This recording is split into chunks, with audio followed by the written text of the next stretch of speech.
Bonjour à tous. Libération a titré le 2 juillet 1997 Pédophilie, où est la gêne? Simone Korfsos, psychanalyste de l'époque chargée d'enseignement à l'université Paris 7, a expliqué: la pulsion pédophile existe en chacun de nous et les affaires mettent mal à l'aise parce qu'elles interrogent notre capacité à sublimer et à poser des limites à l'enfant. Et c'est l'enfant le problème, comprenez bien, c'est l'enfant. Les affaires récentes de pédophilie créent dans les institutions de l'enfance un malaise, dit-elle. Faut-il intervenir? Quand? Comment? Où sont les limites? Et dans cette confusion générale qui agite le débat, dit-elle, il faut dégager ce qui, à mon avis, en tant que psychanalyste, sont les deux vraies questions. La première, c'est que tous les adultes qui s'occupent d'enfants ont à s'interroger sur leur motivation, leurs attitudes, leurs limites, leur vigilance et leur rigueur. Parce que toute relation éducative, pédagogique ou thérapeutique avec un enfant s'appuie sur des tendances pédophiliques sublimes. Oui, on croit rêver quand on lit ça ou cauchemarder, tout dépend. Voilà donc ce qu'est la psychanalyse en France, dans la totale inversion des valeurs, parce que c'est ce qu'on leur enseigne. Et elle poursuivra sa diatribe en disant: que veut dire pédophilie? Aimer les enfants. Donc toute personne qui aime un enfant est un pédophile. J'en déduis ça, évidemment. Ah oui, nous aimons les enfants, dit-elle, mais que veut dire aimer? Ou de quel type d'amour s'agit-il? L'amour est un sentiment complexe, nous explique-t-elle. L'amour pour l'enfant encore plus. L'amour est ambivalent, l'amour a de multiples facettes, et dans l'amour il y a la tendresse mais aussi la passion. Il y a l'attirance qui comporte toujours une part d'érotisme, il y a le souhait de nourrir qui peut se transformer en gavage, il y a le respect de l'autre qui peut devenir de l'indifférence. Là, si vous voyez l'inversion des valeurs dans ce qu'elle dit, déjà à l'époque. Et puis surtout, il y a ce point le plus énigmatique et le plus choquant des relations humaines. C'est que l'amour peut conduire certains à trouver du plaisir à faire souffrir l'autre. Bien sûr, tout ça, nous devons à Freud. C'est la référence en la matière pour toute communauté, la communauté psychiatrique, psychothérapeute, ils sont tous issus de ce concept fallacieux d'ailleurs de Freud. Et c'est grâce à ce concept perfide et corrompu de ce fameux complexe de type, oui, plutôt que Freud était plutôt un pervers sexuel, faut quand même que vous le sachiez. Et c'est lui qui a lancé la psychanalyse d'une science nazie, d'ailleurs, issue de la science nazie, parce qu'il faut bien que vous compreniez que le complexe de type n'a jamais, jamais, jamais, jamais existé. Mais en lançant cette affirmation via la science, alors il devait et pouvait justifier la pédophilie et ainsi discréditer les enfants. Toutes les paroles, la parole de l'enfant, au profit bien sûr des pédophiles, dont ne doutez pas il faisait partie. Celui-ci en a fait presque un dogme qui a été repris par tous, partout, même dans les tribunaux. On vous parle de Freud. Ainsi donc, le dogme installé.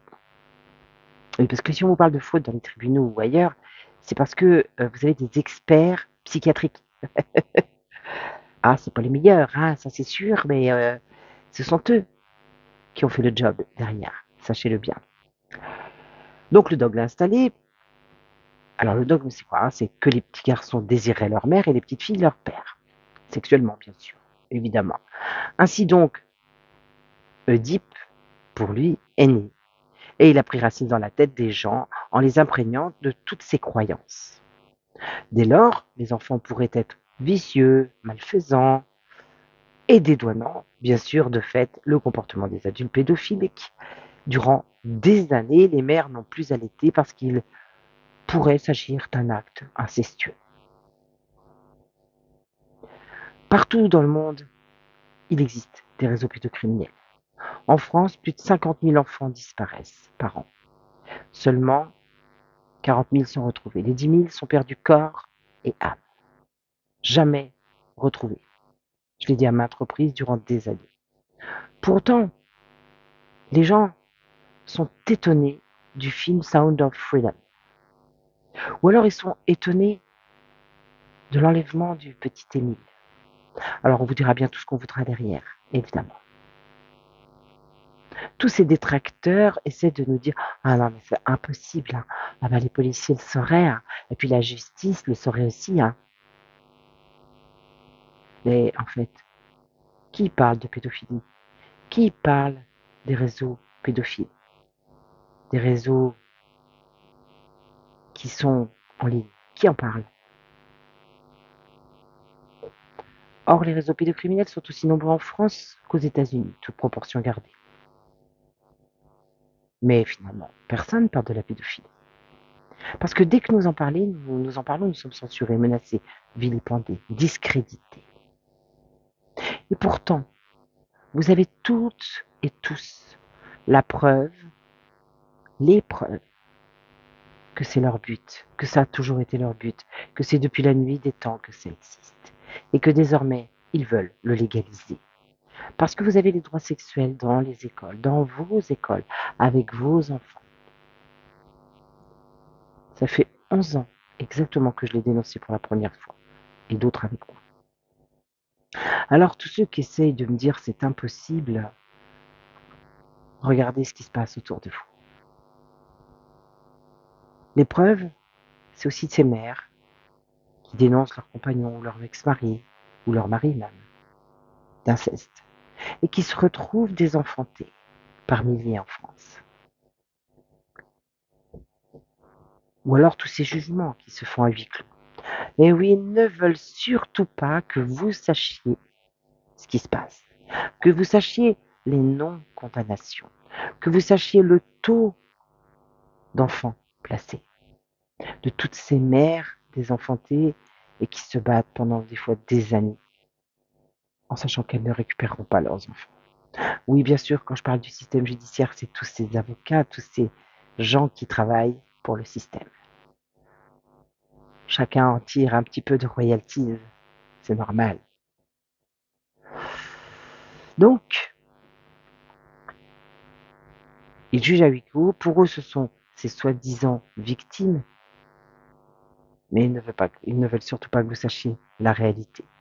Comme dans l'affaire Dutroux, les balais roses, l'affaire d'Angers, l'affaire Lesquarnec, l'affaire Zandvoort, l'affaire Epstein. Tout ça, c'est relié à la France. Les scandales de viol au Maroc reliés à la France aussi, les disparus de Lyon. Ils savent. Ils savent tous que ça existe. Ils savent, mais ce qu'ils ne veulent pas, c'est que vous sachiez. D'ailleurs, il existe partout sur les réseaux des gens qui passent de plus en plus de commandes d'enfants. Et oui, elles sont passées à ce qu'on appelle en live streaming, surtout depuis le Covid. Ça a augmenté. Ça a été une expansion phénoménale de pédosexuels qui a été constatée en France comme ailleurs. Un reportage viol d'enfants était passé à la télévision en 2000 sur France 3, dans l'émission Parole d'enfants.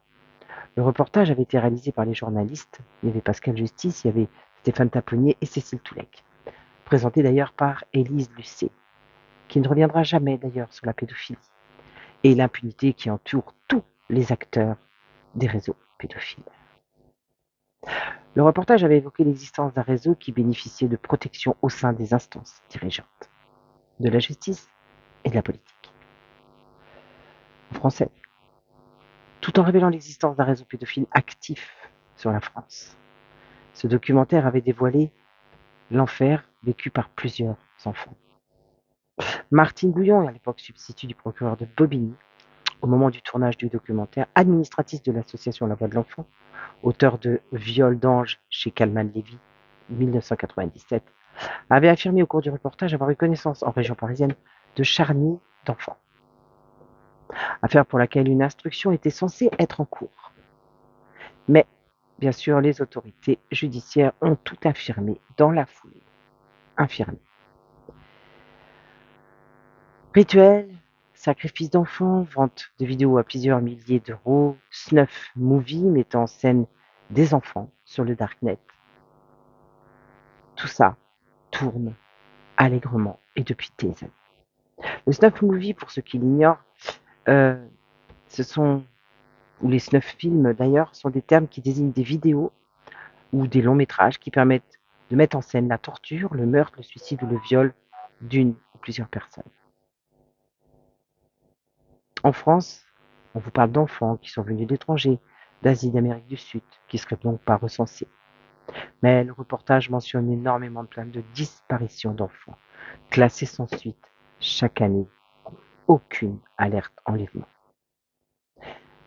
Depuis 11 ans, tout ça, je l'ai dénoncé à plusieurs reprises. Si je le reprends aujourd'hui, c'est parce qu'il y a le film qui sort, Sound of Freedom. Vous pensez bien que si des gens font ce travail, ce n'est pas parce que vous êtes à Hollywood ou ailleurs que vous êtes corrompu. Il faut aussi que vous compreniez qu'il y a des infiltrés partout pour pouvoir dénoncer ce qui se passe et que le seul moyen de pouvoir le dénoncer, c'est d'entrer dedans, que ce soit dans une loge, que ce soit dans un réseau, que ce soit à Hollywood ou ailleurs. C'est pas vous qui êtes derrière votre écran, qui regardez ce qui se passe, sans agir, qui allez faire bouger les choses. C'est parce qu'il y a des gens qui sont à l'intérieur de tout ce marasme, de toutes ces horreurs, qu'il est possible que vous en parliez aujourd'hui, que vous sachiez réellement ce qui se passe. Donc, vouloir critiquer systématiquement quelqu'un qui va dénoncer des choses, c'est ça le vrai lanceur d'alerte. C'est celui qui est dans la place et qui va dénoncer ce qui se passe. Donc, à tous les gens qui me disent ouais, c'est une arnaque, c'est ci, c'est là, c'est possible. Mais il est fort possible que ce soit aussi des gens qui veulent que ça s'arrête et qui ont eu le courage de dénoncer parce qu'ils ont peut-être même été victimes. En tout cas, pour la plupart, vous ne faites rien, strictement rien, à part blablater sur les réseaux, comme moi d'ailleurs, vous allez me dire. Non, moi j'ai écrit un livre, je suis thérapeute et j'aide les gens à s'en sortir. Donc, c'est un peu facile d'aller critiquer sans jamais plonger les mains dans la merde. Parce que là, si vous voulez plonger les mains dans la merde, allez-y, ne vous gênez pas. Donc, omerta totale aussi des médias, comme pour l'affaire Dutroux et de tous ces mensonges. Idem sur des enfants soi-disant morts de faim, dont les autopsies ont révélé finalement des sévices corporels et des viols post-mortem. Au foyer d'accueil, des enfants, des directeurs de centres d'hébergement, des travailleurs sociaux, des justices, les médecins, les psychiatres.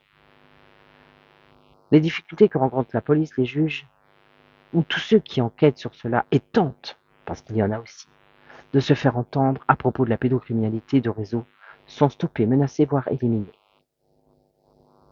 Sans une détermination, eh bien nous ne disposons d'aucune visibilité. Et quant au réseau pédocriminel, enlèvement, vente, exploitation sexuelle et assassinat, ce sont la cible privilégiée parmi toutes les autres. Ce sont les petites filles et les petits garçons de, pardonnez-moi, de 4, 6 et 8 ans. Et au-delà, ce sont des réseaux de trafic d'organes ou de prostitution de jeunes enfants, de jeunes mineurs vierges de préférence. Personnellement, je n'ai pas été victime d'un réseau, mais d'un pédophile, à l'âge de 6 ans, puis un autre à l'âge de 9 ans. La pédophilie, ça renonce jamais. Le pédophile est très patient, très déterminé. La pédophilie vient de tous les côtés. Ils sont capables des pires stratégies de contournement, dans toutes les situations et n'importe où. Les ministères, les administrations, les associations, les médias, la pédophilie ne s'interdit aucun territoire. Elle a autant de visages qu'il y a de lois, de freins et de barrières. Elle s'engouffre dans la brèche impitoyable et vorace. Elle ne se fixe qu'une seule priorité: approcher les enfants et légitimer leurs actes d'une manière ou d'une autre.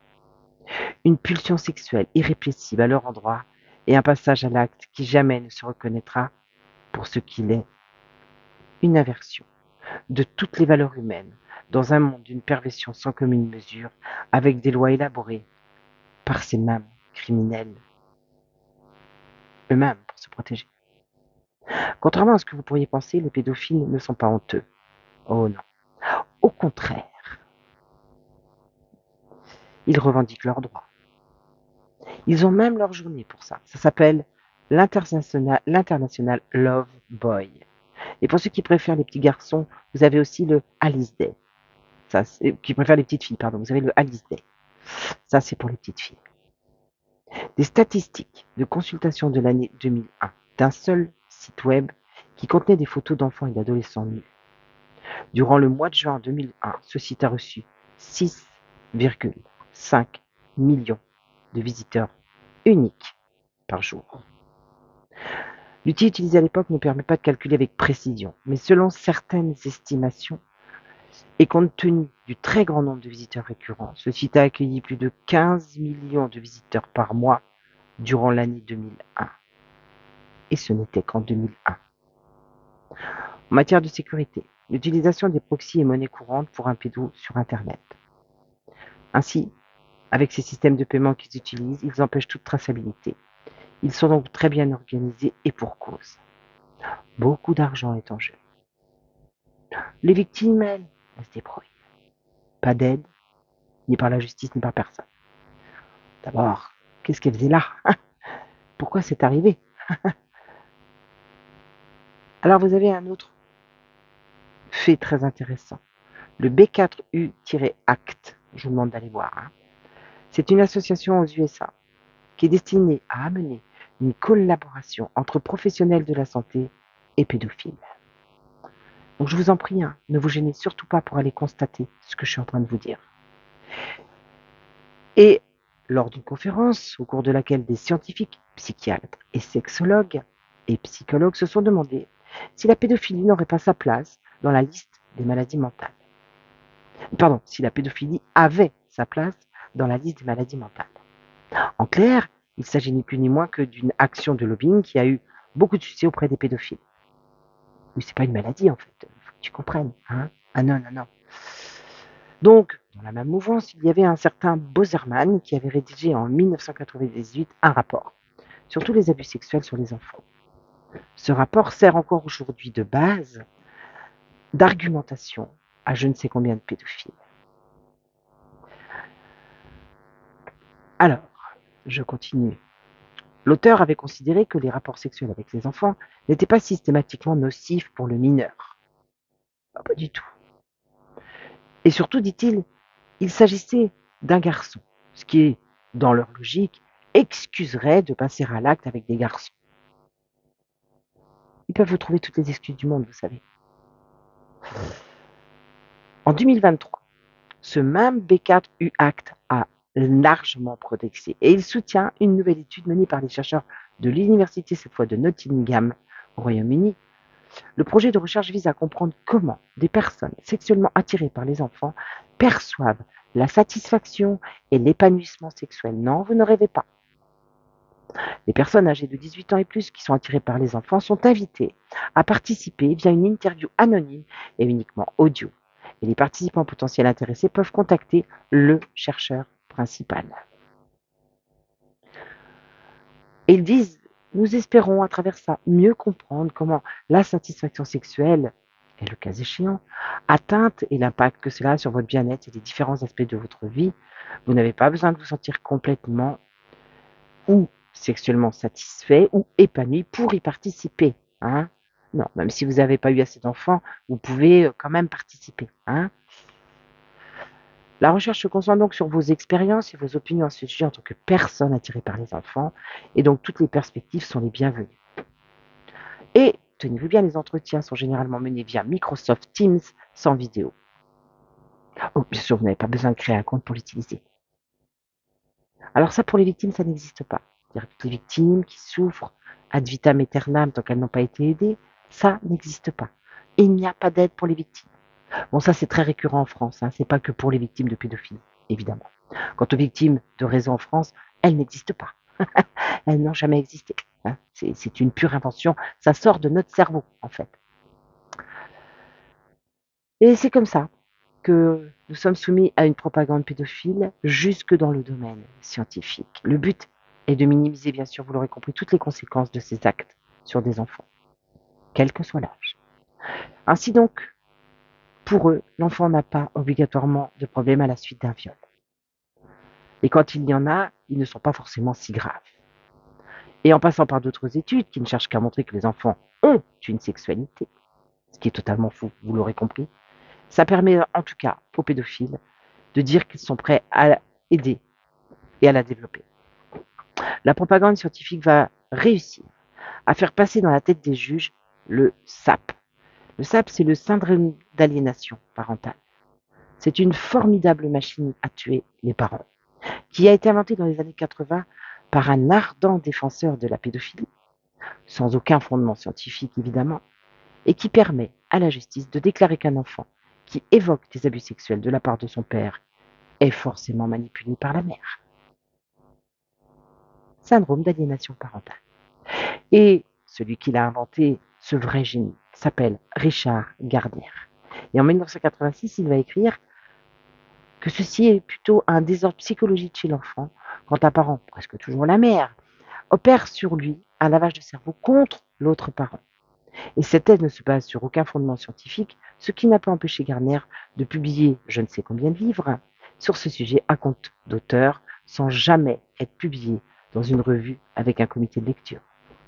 Aujourd'hui même, la Cour européenne des droits de l'homme se base sur cette théorie pour confier un enfant à l'un de ses parents en retirant évidemment systématiquement le parent bienveillant sous le prétexte fallacieux du syndrome d'aliénation parentale, ce fameux SAP. En clair, les mères accuseraient leurs compagnons d'attouchement ou de viol pour simplement reprendre leur enfant. Donc les enfants mentent et les mères, finalement, sont des ordures.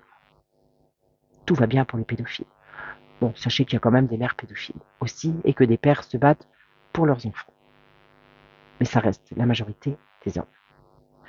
Alors même si évidemment certains parents manipulent leurs enfants dans un but ou dans un autre, Gardner a quand même écrit affirmer qu'un enfant qui dénonce des abus sexuels dans le cadre d'une séparation ment la plupart du temps. Boum, affirmé, c'est cru, la communauté scientifique valide, la justice valide et vous perdez vos enfants. Et surtout, vous obtenez jamais justice. Et surtout, on laisse la pédophilie se développer et les réseaux pédophiles ont de beaux jours devant eux. Ça, c'est une réalité de terrain, tous les jours. Ce qui explique donc que tant de mères sont désenfantées actuellement. Le dit Gardner a également milité pour supprimer l'obligation de signaler les agressions sexuelles sur mineurs. Bah, ça l'arrangeait pas non plus, hein. Il a dit aussi, expliqué que les enfants ne souffrent pas des abus, et même qu'il entraînerait une sexualité exacerbée des enfants, ce qui est très bien, dit-il, puis ce que cela favorise la procréation quand ils sont adultes. Tout cela comme le voudrait Dieu, finalement, dit-il. Oui, rien ne les arrête. Pour lui, on baigne dans un climat d'hystérie en matière d'agression sexuelle sur les enfants. C'est marrant parce que j'ai le même sentiment avec beaucoup de personnes en France quand on vient me dire et me faire des témoignages sur mes vidéos. Oui, mais vous abusez. Oui, mais vous croyez pas que vous noircissez le tableau. En fait, j'ai envie de vous dire, si vous saviez combien ce que je décris est en deçà de la vérité. Alors, il avait aussi un disciple, ce cher Gardner, qui s'appelait Ralph Underwager. Alors lui, c'est aussi un ardent défenseur des pédophiles, évidemment, et il avait déclaré à un journaliste hollandais que les pédophiles doivent acquérir une attitude beaucoup plus positive. Ils doivent revendiquer la pédophilie comme mode d'expression acceptable de la volonté divine d'amour et d'unité entre tous les êtres humains. Bon, bientôt, vous inquiétez pas, il y aura les animaux. Et il a ajouté qu'il fallait limiter les pouvoirs de la protection de l'enfance. Bon, ils n'ont pas réussi, donc ils l'ont mis avec eux. Et la plupart sont là-dedans. En même temps, les pédophiles travaillent souvent avec les enfants. Et ils ont aussi bien conscience. Et Hubert Van Gisgen, psychologue, expert auprès des tribunaux, mais ils sont tous experts auprès des tribunaux. Hein. C'est pour ça que vous ne gagnez jamais. Vous ne pouvez pas gagner. Tous. A introduit le SAP en Belgique, en Suisse et en France via des conférences et autres formations auprès des magistrats, aussi bien que des professionnels de l'enfance. Donc c'est un psychiatre qui prend un bouquin de Gardner et qui dit en France et ailleurs, ça c'est bien, il a affirmé, donc c'est juste. Donc voilà, c'est pas validé par la communauté scientifique, rien du tout. On s'en fout, ça n'a pas d'importance, de toute façon il n'y a rien de validé puisque tout est faux. Puisque tout ce qui est basé sur la psychiatrie est faux, nul et non avenu. Donc, oui, parce que, si vous voulez, tous les gens qui vont mal, sachez bien quand même que ce sont d'anciennes victimes pour la plupart. Ou de violences sexuelles, ou de violences tout court, ou de manipulation mentale. Donc pour lui, le sable doit être intégré dans le DSM, qui est la liste des maladies mentales, et c'est également un adepte du phénomène des faux souvenirs. Ah oui, parce que là, c'est un autre créneau. Hein. C'est un autre créneau à Gardner, d'ailleurs, et les enfants fabriquent des fausses allégations. Voilà, c'est dans le cadre précis des abus sexuels. Ils ont des faux souvenirs, les enfants. Tu vois, c'est pas des vrais. Tu vois. Ah là, c'est formidable, c'est extraordinaire. Alors maintenant, pour tous ceux, évidemment, je redis, qui viennent commenter sur ma page et qui viennent me dire que ce film, Sound of Freedom, ou que mes chiffres seraient faux, moi je vais vous demander de la fermer. Vraiment. Ouais, fermez-la. Parce que soit vous êtes pédo, soit vous êtes collabo, payé pour venir écrire vos mensonges à longueur de temps, ce qui finalement revient au même. Parce que depuis la nuit des temps, la pédophilie existe. J'ai dit et j'ai redit depuis des années que la pédophilie est le pilier de l'élite corrompue dans le monde entier. Que ce monde repose sur cette équation ultime, destruction de l'enfant au plus profond de lui-même. La voilà donc, la bête.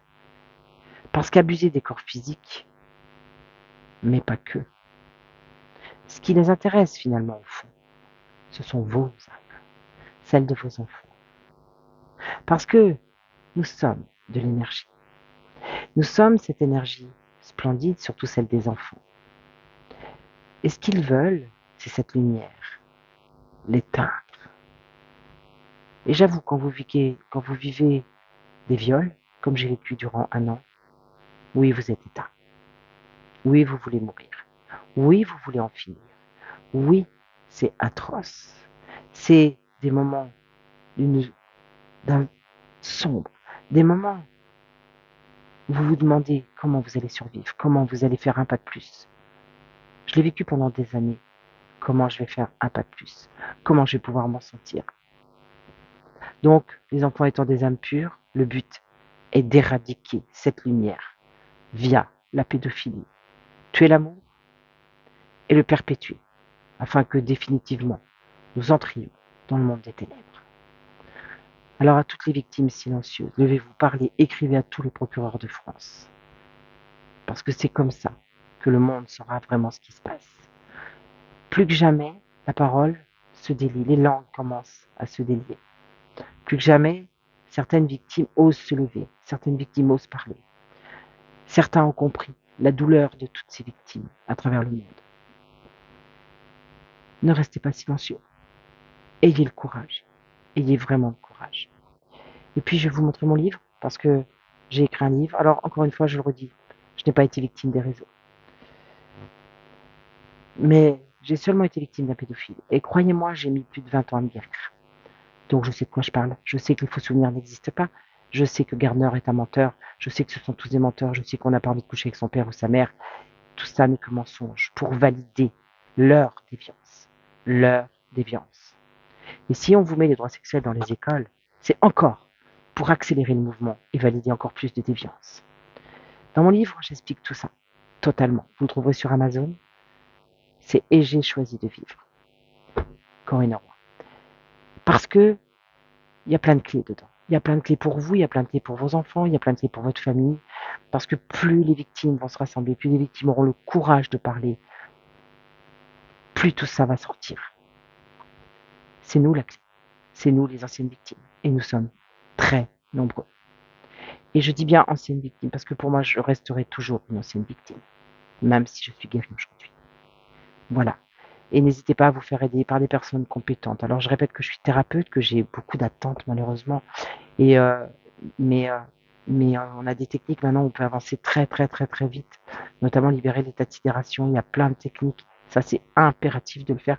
Tout ça, c'est expliqué. Hein. C'est expliqué dans mon livre. Voilà. Tout ça, je l'ai expliqué. Euh, Beaucoup de gens, des fois, me disent comment on pourrait vous aider. Ben, je vais vous dire, en l'achetant. En l'achetant et en le distribuant pour ceux qui peuvent le faire. Parce que dedans, vraiment, il y a beaucoup de clés. Je vous remercie, ne lâchez rien. Euh, c'est en deçà de tout ce que je peux vous dire, de tout ce que je pourrais vous raconter. C'est bien, bien en deçà. Il y a des réseaux, des tunnels, partout, en France et ailleurs. Vive la résistance. Et courage aux victimes.